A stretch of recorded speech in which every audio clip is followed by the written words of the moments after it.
The morning light was doing that thing again, slipping through the lace curtains and painting gold streaks across the hardwood floor. I stood at the kitchen counter, watching it move, thinking how Harold would have sketched it if he were still here. He noticed light the way most people notice weather, not just sunny or cloudy, but the angle, the warmth, the way it changed a room.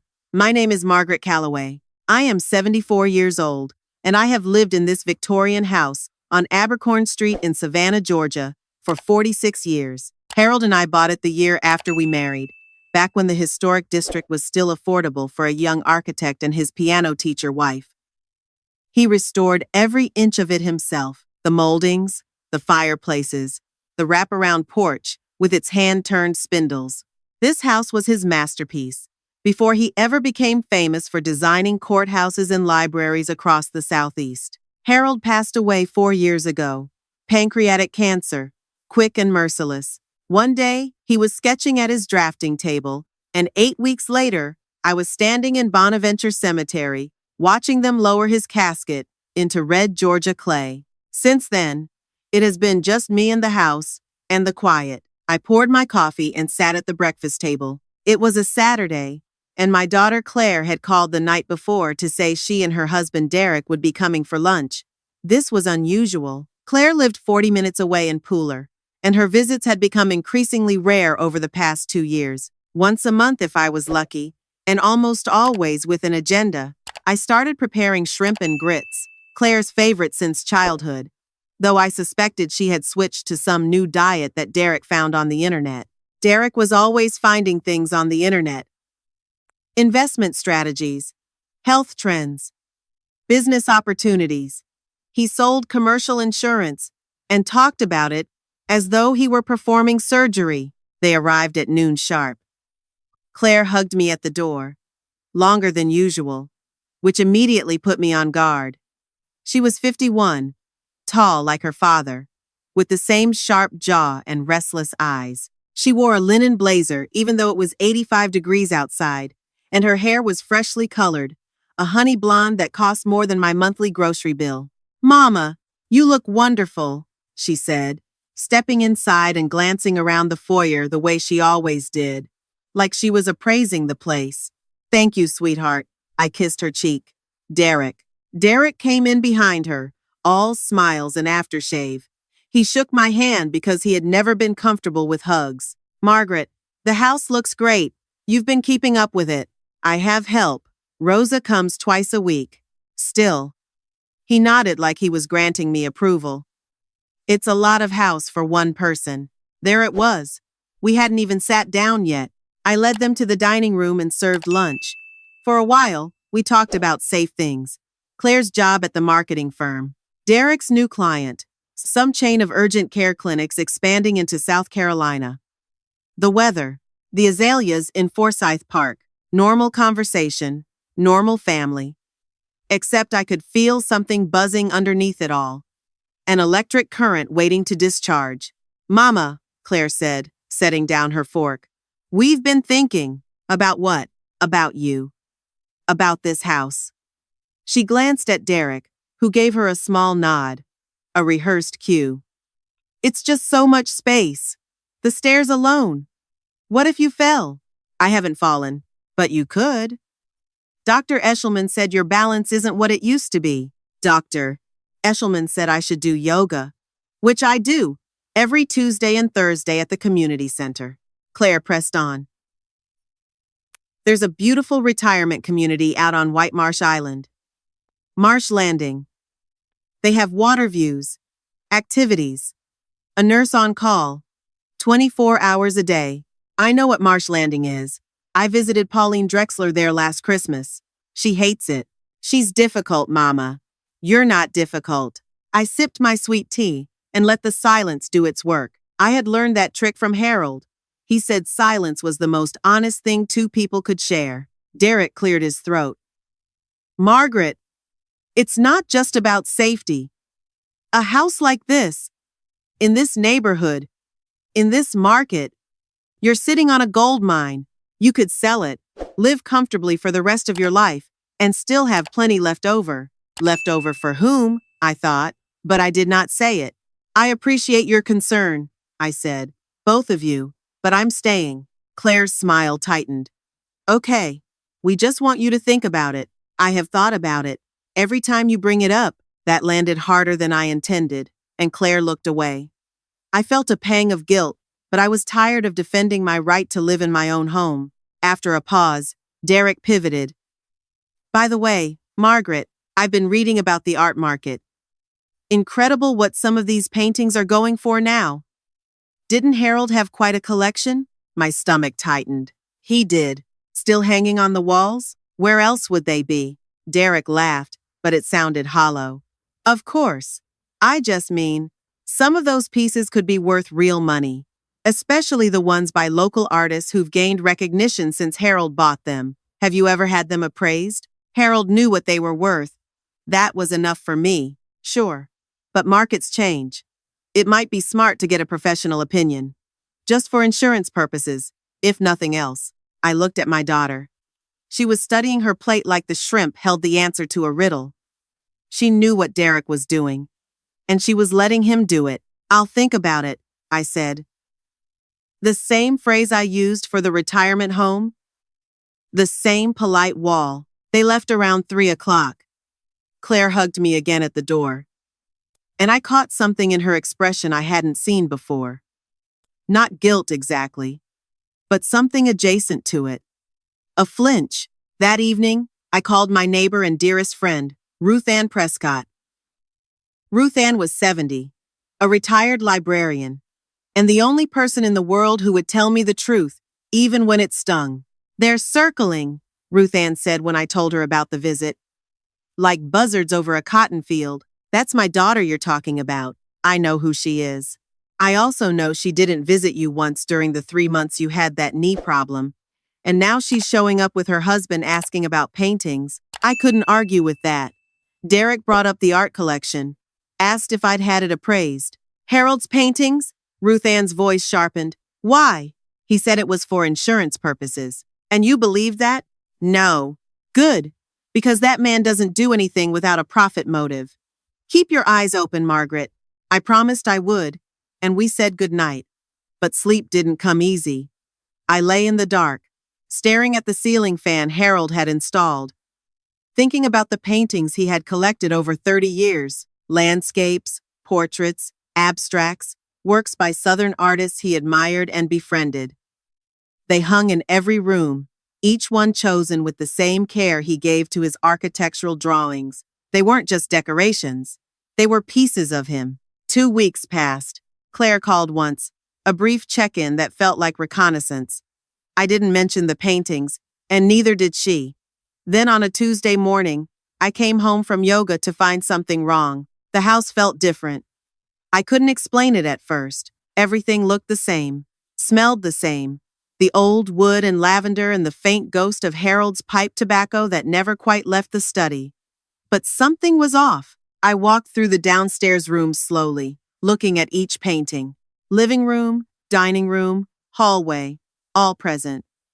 Then I went upstairs to Harold's study, the room I had kept exactly as he left it. His drafting table, his shelves of architecture books, his leather chair by the window. I looked at the wall above the fireplace, the painting that had hung there for 22 years, a large oil landscape of the marshes at twilight, by a Savannah artist named Cornelius Webb, was gone. In its place was a copy, a good one, but a copy. The brushstrokes were too uniform, the colors slightly flatter. Harold had taught me to see the difference between an original and a reproduction, and I was seeing it now. My heart hammered.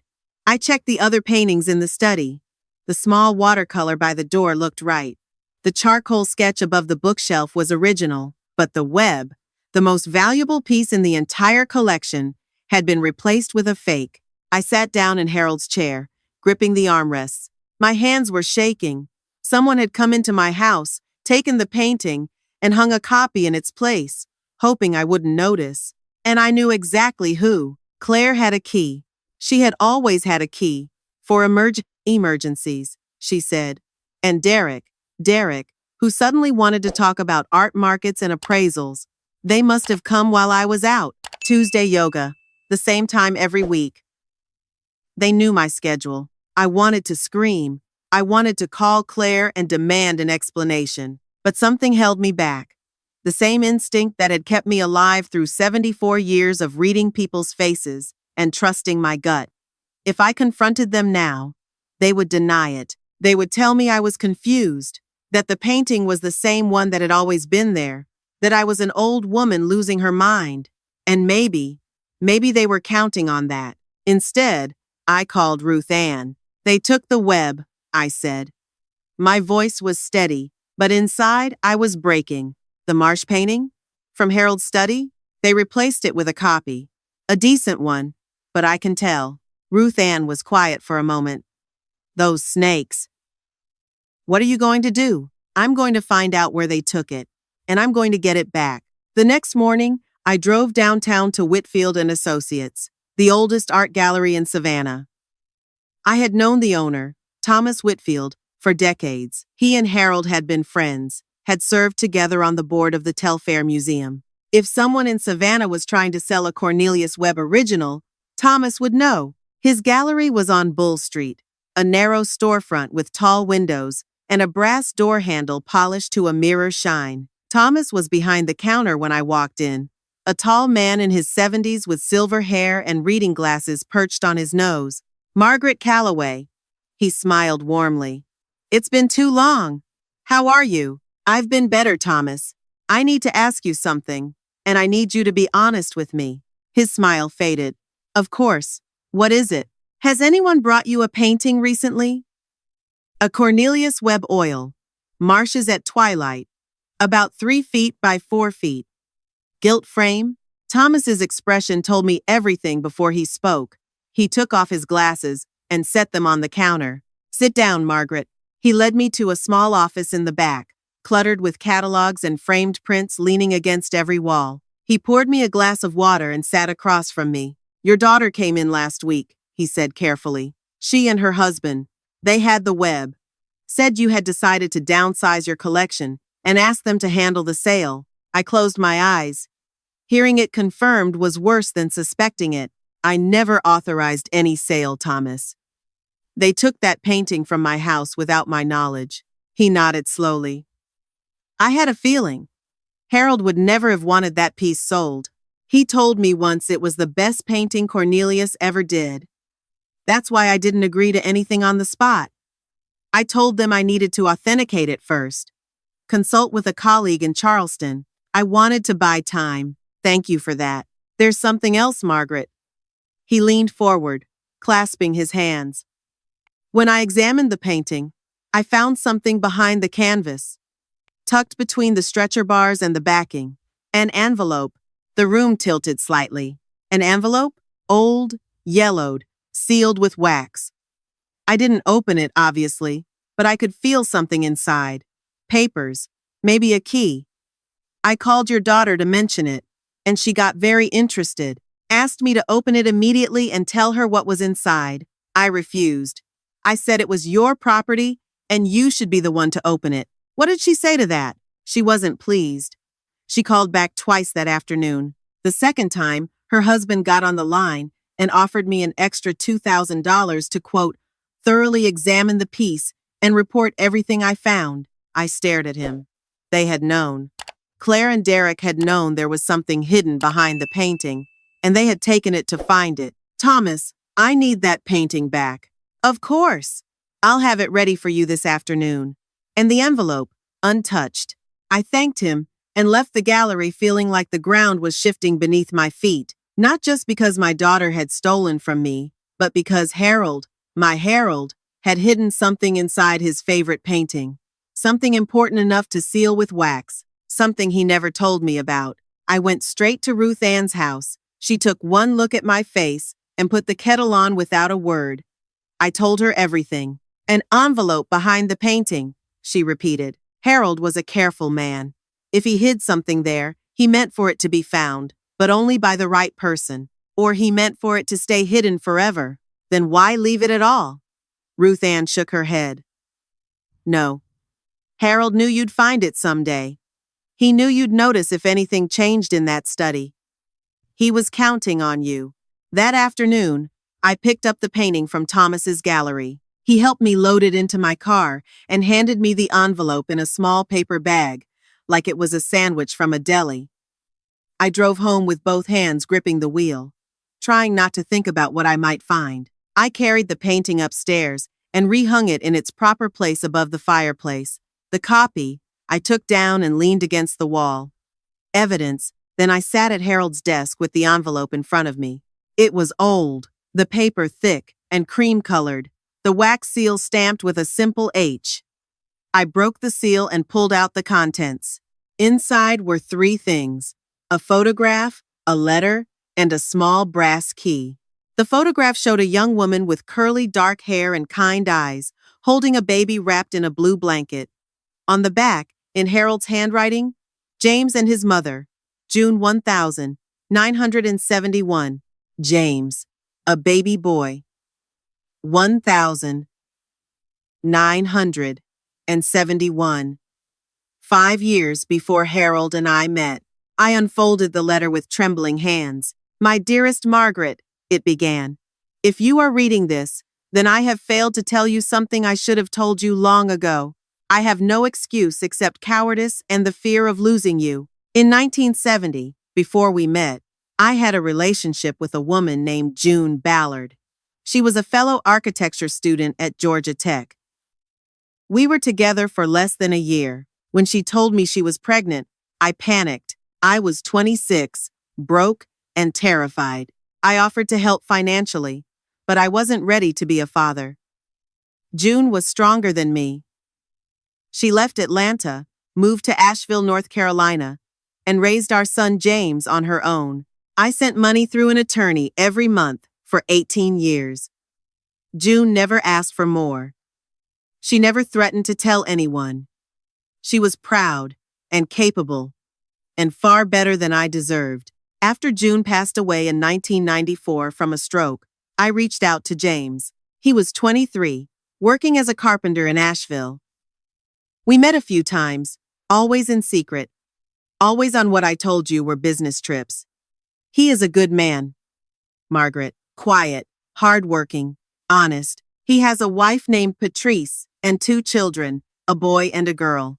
I have made a new will, which you will find in the place the key opens. It supersedes the will my attorney currently holds. In it, I have tried to do right by everyone I love, including James, who never asked for anything, but whom I owe more than I can ever repay. The key opens a lockbox at Savannah First Federal, box number 307. The documents inside will explain everything. Forgive me, Margaret, for the silence, for the secrets, for every lie of omission.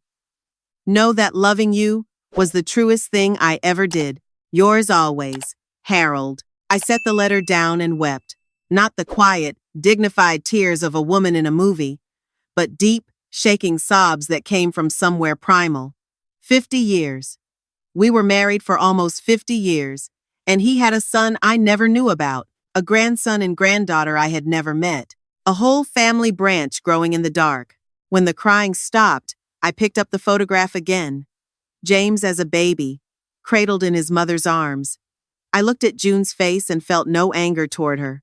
She had done nothing wrong. She had raised a child alone because the man she loved wasn't brave enough to stand beside her.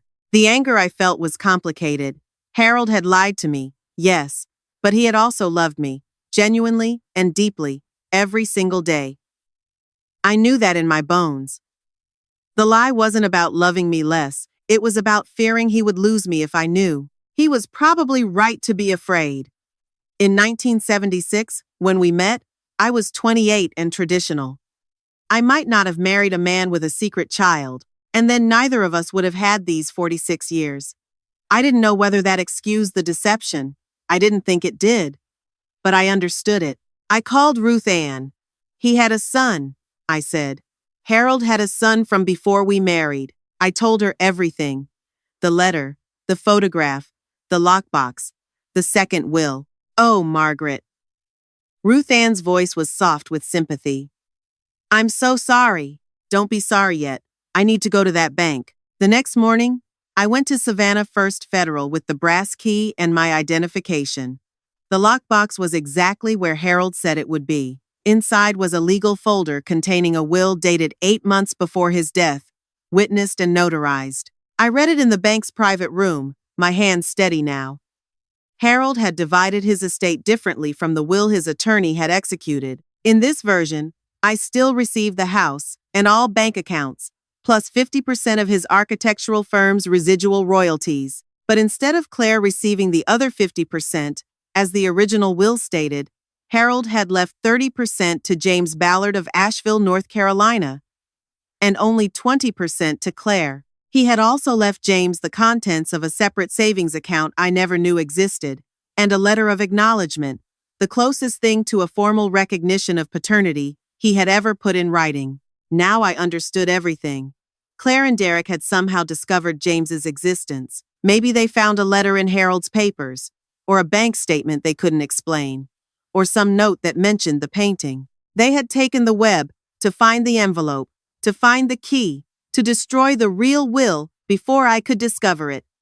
They wanted to protect Claire's 50% share by erasing James from the record. I gathered the documents and drove home. The confrontation was coming, and this time, I was ready. I called Claire that evening. "I need you and Derek here tomorrow at 6, I said. "We need to talk." "About what, Mama?" "About the Cornelius Webb painting you stole from my house." Silence. Then, "Mama, I don't know what you're talking about." 6 o'clock, Claire. Don't be late. They arrived at 6:15. Claire looked pale. Derek looked defensive, his jaw set in that stubborn way that I had always disliked. I was sitting in the living room with the real will, Harold's letter, the photograph, and the copy of the painting they had hung in my study, all laid out on the coffee table like evidence in a courtroom. Claire saw the items and stopped in the doorway. "Mama, sit down, both of you." They sat. Derek reached for Claire's hand, but she pulled away from him. "I know what you did," I said. "I know you took the painting from this house while I was at yoga. I know you brought it to Thomas Whitfield to sell. And I know you were looking for the envelope Harold hid behind the canvas. We can explain?" Derek started. "I'm not finished." I held up my hand. "I also know why you were looking for it. You found out about James, Harold's son, and you wanted to destroy the evidence of the real will so Claire could keep her full inheritance." Claire's eyes filled with tears. "Mama, it's not what you think." "Then tell me what it is." She took a shaky breath. "After Daddy died, I was going through his desk, organizing papers for the estate attorney. I found a letter from a law firm in Asheville. It referenced monthly payments to a June Ballard, going back decades. I dug deeper and found a birthday card from someone named James, thanking Daddy for the money he had sent over the years. It was signed, "Your son." "And you didn't tell me." "I was going to.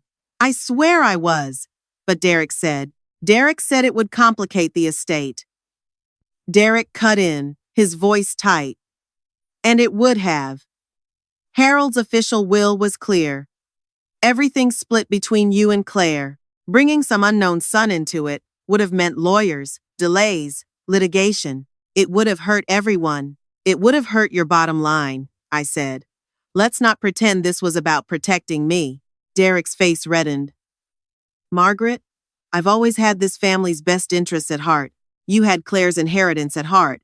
There's a difference." Claire was crying now. "Mama, I'm sorry. I should have told you.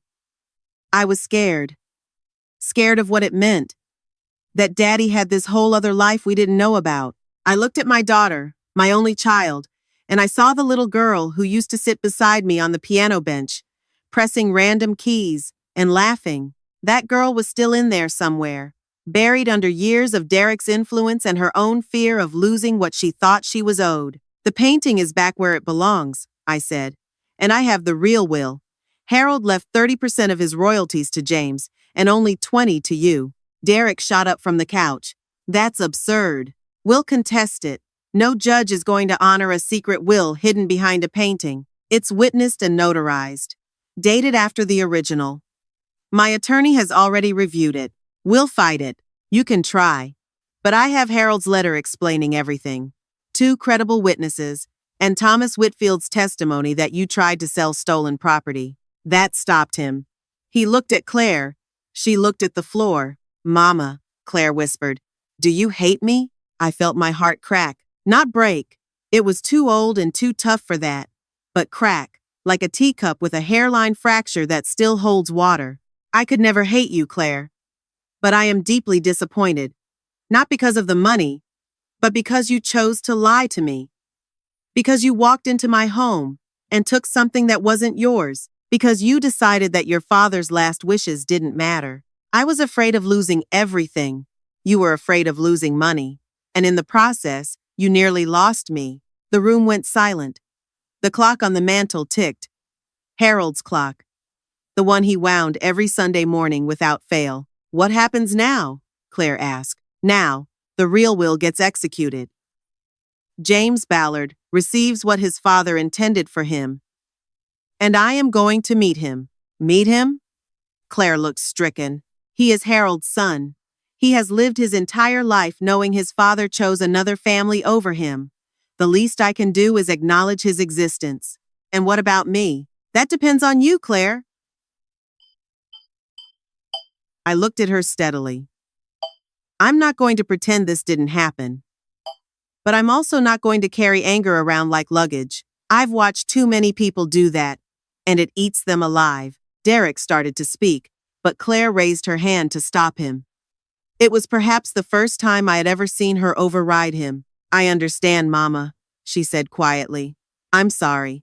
For all of it. They left shortly after. Derek didn't say goodbye. Claire hugged me at the door. A real hug this time, not the performed version she usually gave. After they were gone, I called Ruth Ann and told her how it went. You did good, Margaret. Harold would be proud. I don't know about that. Harold would probably have avoided the whole conversation. Ruth Ann laughed, and so did I, and it felt like the first real laugh I had had in months. That night, I sat in Harold's study with the photograph of James and his mother. I looked at June's face, at the baby in her arms, and I thought about all the years this secret had lived inside the walls of my house, literally hidden behind a painting I passed every day. I picked up the phone and dialed the number from Harold's letter. It was a North Carolina area code. The phone rang 4 times before a man answered. Hello? His voice was deep, calm. I could hear Harold in it, the same measured tone, the same way of waiting after speaking, leaving room for the other person. James? My name is Margaret Calloway. I was Harold's wife. A long pause. I could hear him breathing. Yes, ma'am. I know who you are. I found your father's letter. And his will. I know everything. And I want you to know that I bear you no ill will. None at all. Another pause. When he spoke again, his voice was thick. I wasn't sure I'd ever hear from you. Dad said you were a good woman. The best woman he ever knew. Your father was a complicated man. But he loved you. That much is clear from what he wrote. He was afraid. Afraid of losing you. I know. I paused. James, your father left you something in his will. Something significant. I want to make sure you receive it. Mrs. Calloway, I've never wanted money. I just wanted to be acknowledged. Then consider this your acknowledgement. And please, call me Margaret. We talked for over an hour. He told me about his carpentry business, about his wife Patrice, who taught middle school English, about his daughter Grace, who was 15 and wanted to be a veterinarian, and his son Michael, who was 12 and obsessed with building model airplanes, just like Harold. The resemblance was everywhere, not just in features but in temperament. Patient, precise, quietly creative. When we hung up, I felt something I hadn't expected. Not grief, not anger, but a strange, bittersweet expansion. As if my understanding of Harold, of our marriage, of our life together, had grown larger. The secret was painful. Yes, but knowing James existed didn't diminish what Harold and I had shared. It added a dimension I hadn't known was there. Over the following weeks, things moved quickly. My attorney filed the new will. Claire and Derek, through their lawyer, initially contested it, but when they saw the strength of the evidence, the witnesses, the notarization, Thomas Whitfield's willingness to testify about the stolen painting, they withdrew their challenge. Claire received her 20%, James received his 30%, and the savings account. The house and everything else remained mine. I did something else that surprised everyone, including myself. I put the house on the market, not because Claire and Derek had pressured me into it, but because I was ready. 46 years of memories were enough. I didn't need the walls to hold them. I carried them inside me.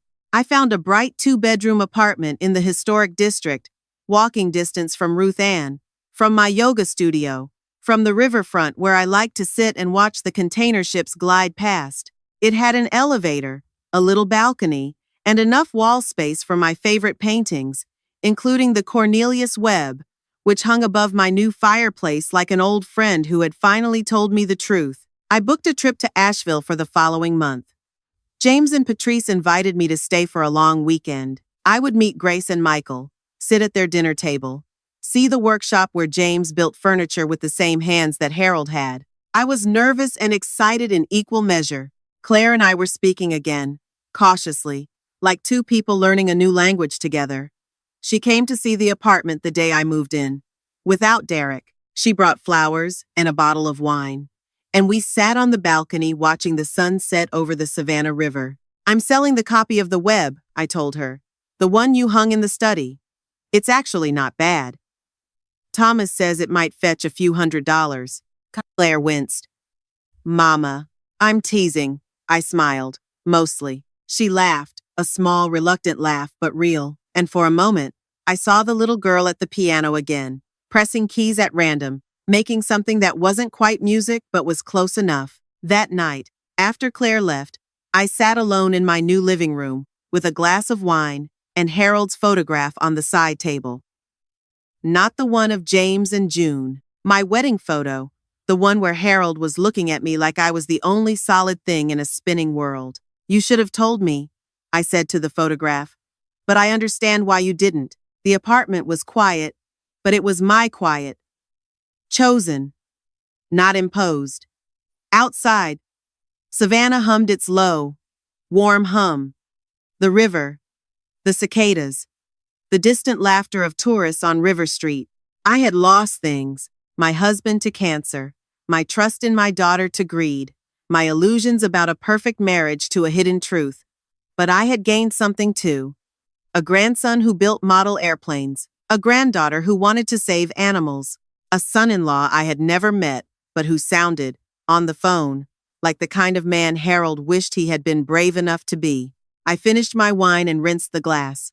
I turned off the lights, and as I lay in bed in my new apartment, listening to the unfamiliar sounds of a different ceiling settling, I felt something I hadn't felt in 4 years. I felt like tomorrow mattered, not as another day to endure, but as a day to walk toward. The marshes on the web painting would still be glowing in the morning light when I woke up. Harold's secret was out in the open, where it could finally stop hurting. And I, Margaret Calloway, 74 years old, and just getting started, was ready for whatever came next.